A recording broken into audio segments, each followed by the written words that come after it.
নমস্কার বন্ধুরা, আমার চ্যানেলে আপনাদের স্বাগত জানাই। আজকে আমি আপনাদের বানিয়ে দেখাবো আলুর খাস্তা কচুরি।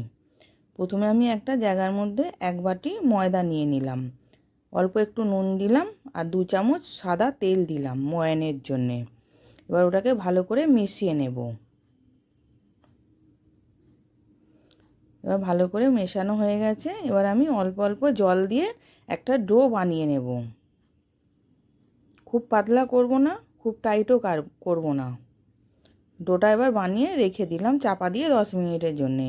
এবার এইদিকে কড়াতে তেল গরম করতে দিয়েছিলাম, তেলটা গরম হয়ে গেছে। জিরে ফোড়ন দিলাম, কুচনো পেঁয়াজ দিলাম, পেঁয়াজটাও ভাজা হয়ে গেছে। এবার আদা পেস্ট, রসুন পেস্ট, হলুদ গুঁড়ো, জিরে গুঁড়ো,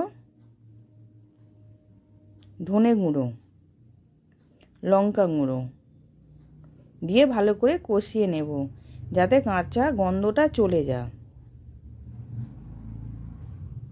এবার ওর মধ্যে 2টো কাঁচা লঙ্কা কুচনো দিয়ে দিলাম, দিয়ে ভালো করে মিশিয়ে নিচ্ছি। আর আমি আলুটাকে আগে থেকে সেদ্ধ করে রেখেছিলাম। এবার আলুটা ওর মধ্যে দিয়ে দিলাম, দিয়ে ভালো করে মিশিয়ে নেব। এবার ভালো করে মেশানো হয়ে গেছে। এবার ওর মধ্যে স্বাদ মতো নুন দিলাম আর গরম মশলা গুঁড়ো দিলাম, দিয়ে ভালো করে মিশিয়ে নেব। এবার পুরটা আমার রেডি হয়ে গেছে।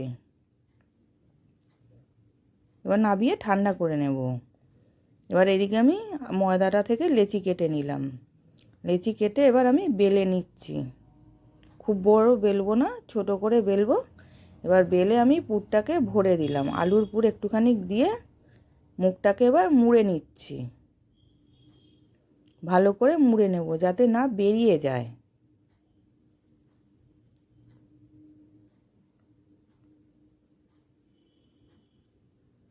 এবার হাতে করে একটুখানি চ্যাপটা করে বড় করে নেবো, ওটা আর বেলবো না। এবার আর একটা আমি করে দেখাচ্ছি ওরকম করে। আবার একটুখানি বেলে নেবো, খুব বড় করে বেলবো না।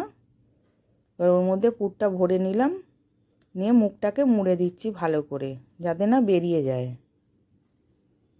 তো ওটাকেও হাতে করে একটু চ্যাপটা করে নিচ্ছি। এবার আমি গ্যাসের মধ্যে কড়া বসিয়েছিলাম, কড়ার মধ্যে তেল গরম করতে দিয়েছিলাম। তেলটা গরম হয়ে গেছে। এবার আমি কচুরিগুলো দিয়ে দিলাম,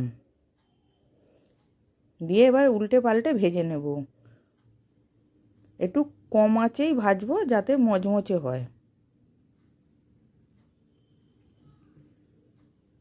এবার উল্টে পাল্টে ভাজা হয়ে গেছে, আমি তুলে নিচ্ছি। এবার কতটা খাস্তা হয়েছে দেখুন। আশা করছি ভিডিওটা ভালো লেগেছে। আমি হাজির হব আর এক নতুন রেসিপির সাথে।